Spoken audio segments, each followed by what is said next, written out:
He examines the huge cabinet that has supposedly been designed to stretch a human body. What will they think of next?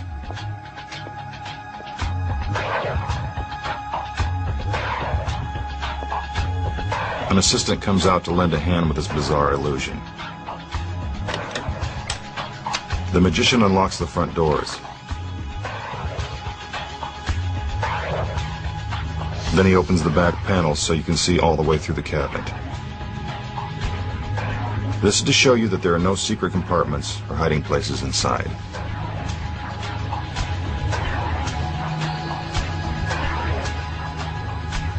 The doors are closed and the magician inspects the stretching device. Now a stool is brought out. Here comes the assistant that's about to be stretched. She's in a pretty good mood for someone who's going to be pulled from limb to limb. She is now locked inside the contraption. Brave girl.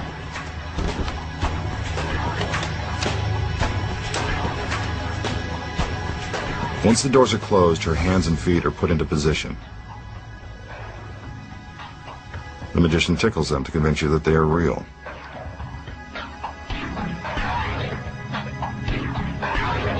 Now he tugs on a rope, and the stretch begins. It appears as if her arms and legs are being pulled right out of their sockets. She must have a high threshold of pain.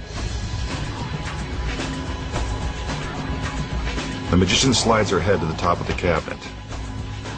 Looks like she's going to need a good chiropractor.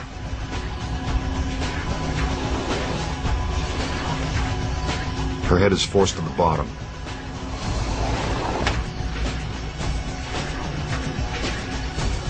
Then it's brought back up.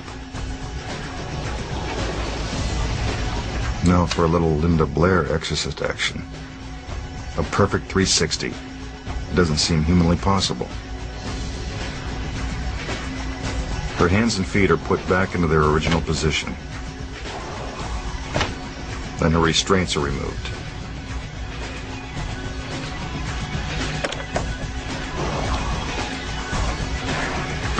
The doors are opened, and there she is, in perfect shape.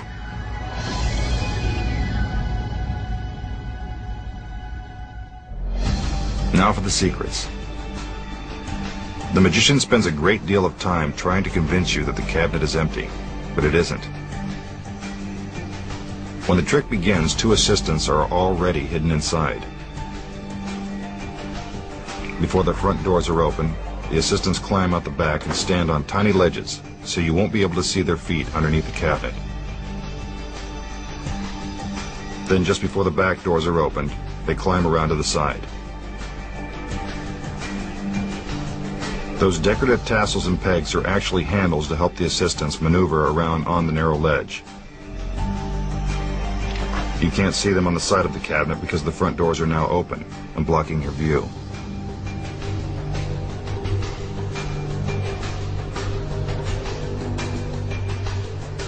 Once the back doors are closed, the assistants hide again behind the cabinet.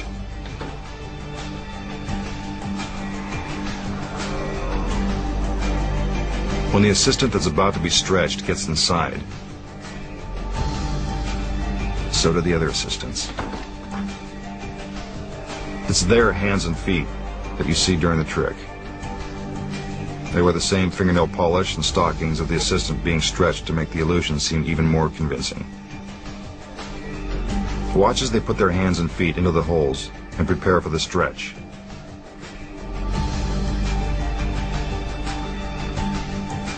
While it looks like the magician is pulling apart his assistant, we can see that the other two girls are merely sliding their hands and feet in different directions.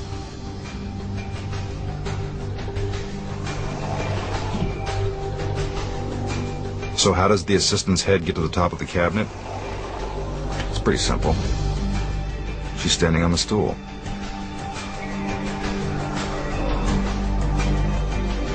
Again, more tickling.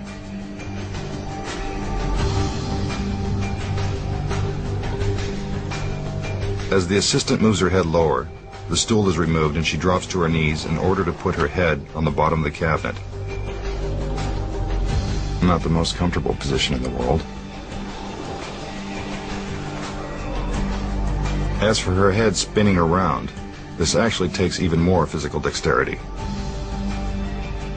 You need a very flexible assistant to pull off a trick like this. With their limbs back in place, the other assistants remove their hands and feet and escape out the back of the cabinet. The doors are opened, and the masked magician has done it again.